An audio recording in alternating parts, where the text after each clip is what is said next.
I'm pleased with the approach our guys have taken in camp. There's been great competition between the offense and the defense, back and forth, and within the position groups.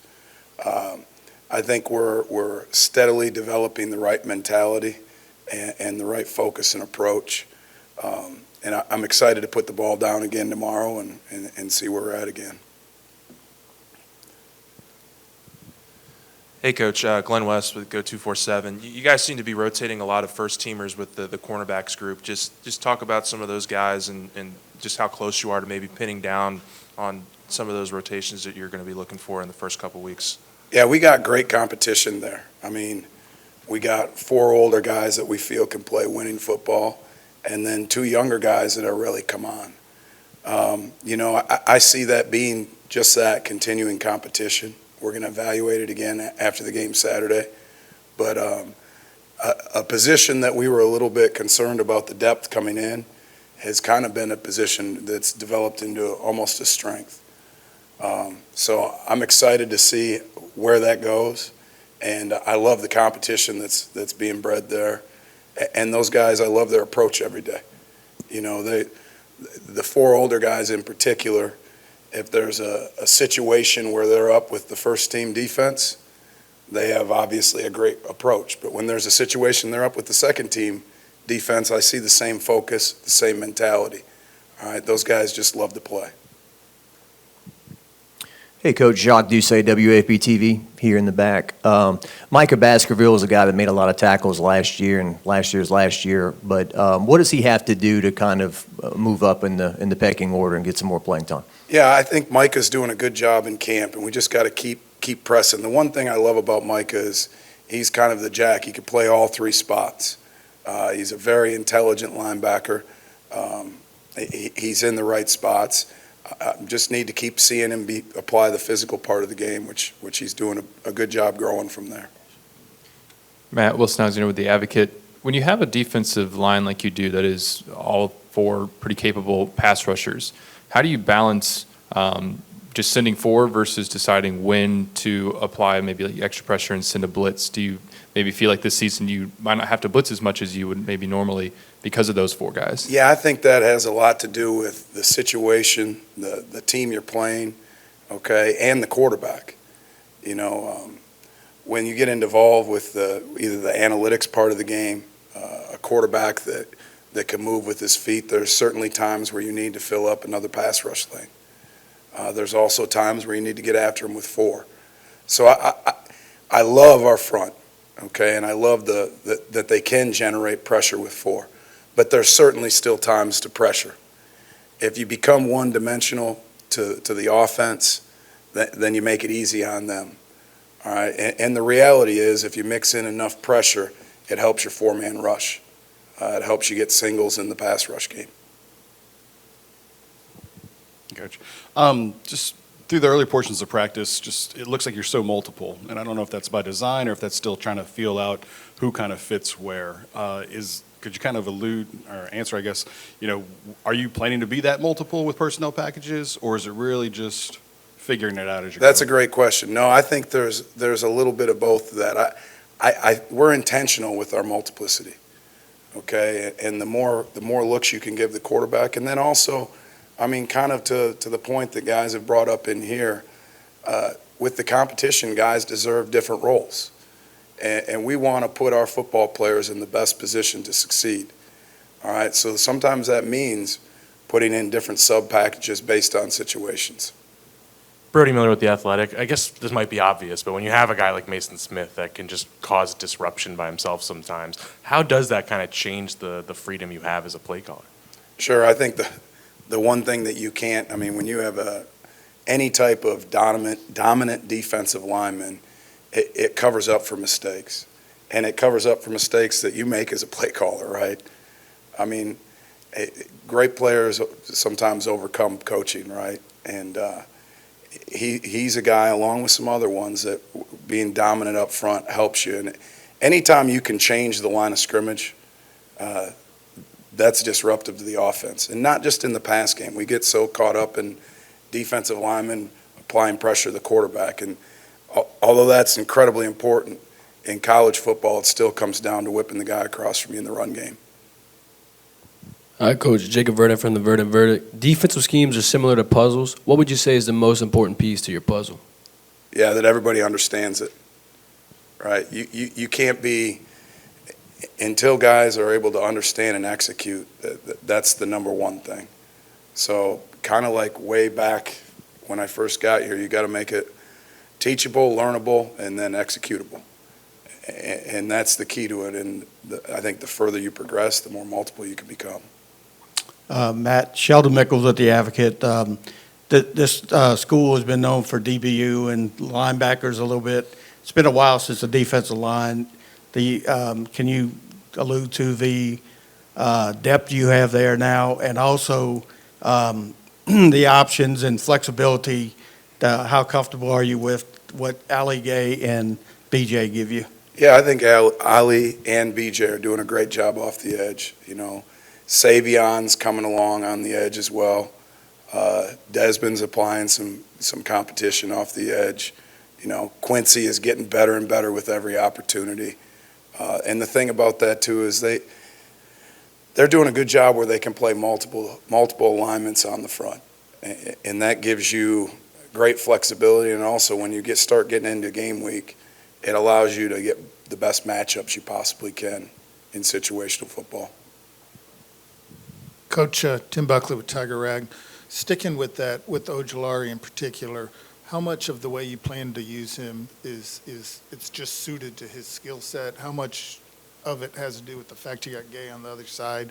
And then in terms of the next level, is that like what his skill set is potentially at the next level? Yeah, I think, you know, I hate to say this, but you get so caught up. All I'm worried about is the next practice, the next. Do I think BJ has a skill set that, you know, has a chance to be elite? Absolutely.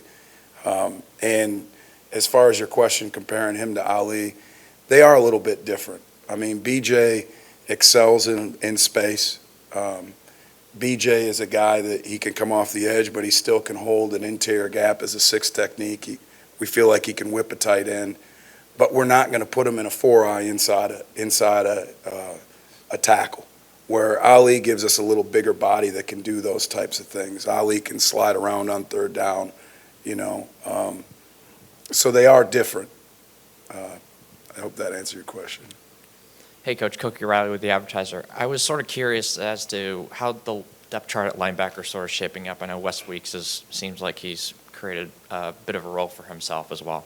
Yeah, I think we've had good competition there too. I've been really pleased with, in general, how as a defensive unit our guys are competing, challenging each other, still in a positive way pushing each other in the meeting room. I've been pleased with their approach and their focus on, I'm going to take advantage of my rep. Wes is certainly a guy that's improved from spring, and we got a lot of trust in Wes to go out and execute. Hey, Coach. Leah Van with The Advocate. We've seen a lot of Colby Richardson in practice.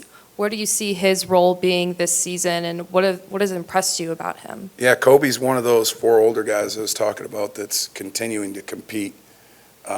I love his approach every day. I mean, you're talking about a guy that's going to take advantage of every opportunity LSU gives you away from the football field. I love the way he approaches nutrition. I love the way he approaches training. I love the way he takes care of his body in the training room. And then when you go out on the field, all right, those habits show. He's a guy that when given opportunities, he takes advantage of it. And I'm so pleased he's here. And aside from that, the one thing off the field, I think he brings us a great presence. He's a great teammate. Coach Peter Rodriguez from the Reveille, kind of circling back to BJ, what have you seen from him kind of as a leader, not just with the defensive line, but with the defense as a whole? Yeah, I love, number one, that BJ, I mean, he's one of our most coachable guys on defense. He yearns to learn, which is huge, right? I love that he's a man of character. When a guy in our room talks about BJ, they talk about him doing the right things on and off the field. And that, you know, that accountability shows up on the field. Hey, Coach, Harold Perkins seems to have great speed moving sideline to sideline and for a freshman. How is he doing so far with you? Yeah, Harold, like you just said, his speed and his athleticism flash. I absolutely love how Harold approaches the game. I love how Harold wants to be corrected. With that being said, it's, I got to look at my practice script, but it's practice 13 for him. So every day is a new learning experience, you can imagine. He's seen things that he hasn't seen before. He's being exposed to different things. So it's definitely been a learning process for Harold. Hey, Coach, just a couple of returning players that you guys are really relying on here early. Coach Kelly's been very complimentary of Major Burns at safety. Just maybe talk about what's kind of stood out to you about him, and then also Greg Penn, another linebacker that you're coaching up. Just what has allowed him to take that leap this fall?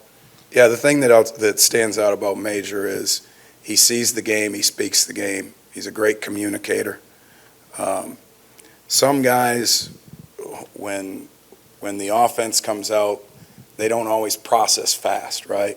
And it's a process to teach them how to process formations, down and distance, splits within the call and the execution of the defensive system. Major does a great job of processing that and then getting it out and communicating.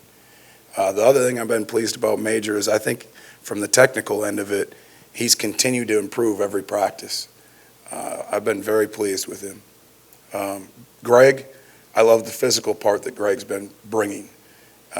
When he got challenged coming out of the spring, he needs to be a little more physical, and he's done that. Pat Timlin, NBC 33. Go back to the cornerbacks. Gardner, what have you noticed from him in camp, and what's really stood out from the work ethic that he brings? Yeah, I think he's had a great summer. I'd say the number one thing, he's gotten faster. Jake Flint and his staff have done a great job with him, and you can see that. He's moving better. He's staying on top of routes more in press. Obviously, his size gives you a great advantage, and with his improved movement, it's made it even more evident.